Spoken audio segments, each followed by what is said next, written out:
जय श्री राम। भगवान राम काकभूषण से कहते आए हैं कि हे काकभूषण, जो सेवक मुझे अनन्य भाव से भजता है, मेरी सेवा करता है, वो मेरा सबसे ज़्यादा प्रिय है। और इसलिए तू भी आशा और भरोसा छोड़कर मेरा भजन करो। आगे भगवान क्या कहते हैं, कबहूँ काल न व्यापी तो ही सुमिरसु भजेसु निरंतर मोही, प्रभु बचनामृत सुनि न घाऊँ तनु पुलकित मन अति हर्षाऊँ। भगवान राम कह रहे हैं, हे काकभूषण, तुझे काल कभी नहीं व्यापेगा, निरंतर मेरा स्मरण और भजन करते रहना। प्रभु के वचनामृत सुनकर मैं तृप्त नहीं होता था, मेरा शरीर पुलकित था और मन में मैं अत्यंत ही हर्षित हो रहा था। सो सुख जानई मन रुकाना, नहीं रसना पही जाई बखाना, प्रभु शोभा सुख जानई नैना, कही कि मिस कहीं ती नहीं नह बहना। काकभूषण कह रहे हैं, हे गरुड़ जी, वह सुख मन और कान ही जानते हैं, जीव से उसका बखान नहीं किया जा सकता। प्रभु की शोभा का वह सुख नेत्र ही जानते हैं, पर वे कह कैसे सकते हैं, उनके वाणी तो है नहीं। बहुविधि मोहि प्रबोधि सुख देई, लगे करण शिशु कौतुक तेई, सजल नयन कछु मुख करि रूखा, चितई मातु लागी अति भूखा। मुझे बहुत प्रकार से भली भांति समझाकर भगवान राम और सुख देकर प्रभु फिर वही बालकों के खेल खेलने लगे। नेत्रों में जल भरकर और मुख को कुछ रूखा सा बनाकर उन्होंने माता की ओर देखा और मुखाकृति तथा चितवन से माता को समझा दिया कि उन्हें बहुत भूख लगी है। अब वो एकदम बाल लीला बालक रूप में हो गए, वास्तविक बालक के रूप में हो गए और लीला कर रहे हैं कि माँ मुझे बहुत भूख लगी, ऐसा उन्होंने अपने शरीर से संकेत दे दिया। देखी मातु आतु रूठी धाई, कही मृदु बचन लिए उरलाई, गोद राखी कराओ पय पाना, रघुपत चरित ललित कर गाना। यह देखकर माता तुरंत उठी और दौड़ी और कोमल वचन कहकर उन्होंने श्री राम जी को छाती से लगा लिया। वे गोद में लेकर उन्हें दूध पिलाने लगी और श्री रघुनाथ जी उन्हीं की ललित लीलाएं गाने लगी। जय सुख लागी पुरारी शुभ वेश, कृत शिव सुखद अवधपुरी नर नारी तेहि, सुख महु संतत मगन। जिस सुख के लिए सबको सुख देने वाले कल्याण रूप त्रिपुरारी शिव जी ने अशुभ वेश धारण कर लिया था, उस सुख में अवधपुरी के नर नारी निरंतर निमग्न रहते हैं। सोई सुख लवलेश जिन्हें बारक सपने हु लहो, ते नहीं गनहि खगेश ब्रह्म सुख ही सज्जन सुमति।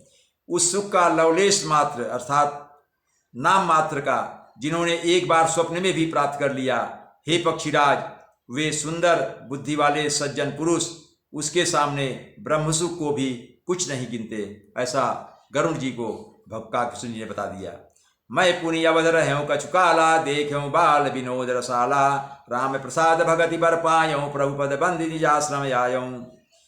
आगे काकभूषण जी गरुड़ जी से बता रहे हैं, हे गरुड़ जी, मैं और कुछ समय तक अवधपुरी में रहा और मैंने श्री राम जी की रसीली बाल लीलाएं देखी। श्री राम जी की कृपा से मैंने भक्ति का वरदान पाया।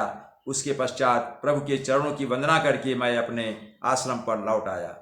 तब ते मोहिन व्यापी माया, जब ते रघुनायक अपनाया, या सब गुप्त चरित मय गावा, हरि माया जिमि मोहि नचावा। हे गरुड़ जी, इस प्रकार जब से रघुनाथ जी ने मुझे अपनाया, तब से मुझे माया कभी नहीं व्यापी, अर्थात मुझे कभी मोह नहीं हुआ, कोई संदेह नहीं हुआ। श्री हरि की माया ने मुझे जैसा नचाया वह सब गुप्त चरित मैंने तुमसे कह दिया। निज अनुभव अब कहाऊँ खगेशा, बिनु हरि भजन न जाहि कलेसा, राम कृपा बिनु सुन खगराई, जाय न जाय राम प्रभुताई। हे पक्षीराज गरुड़, अब मैं आपसे अपना निजी अनुभव कहता हूँ।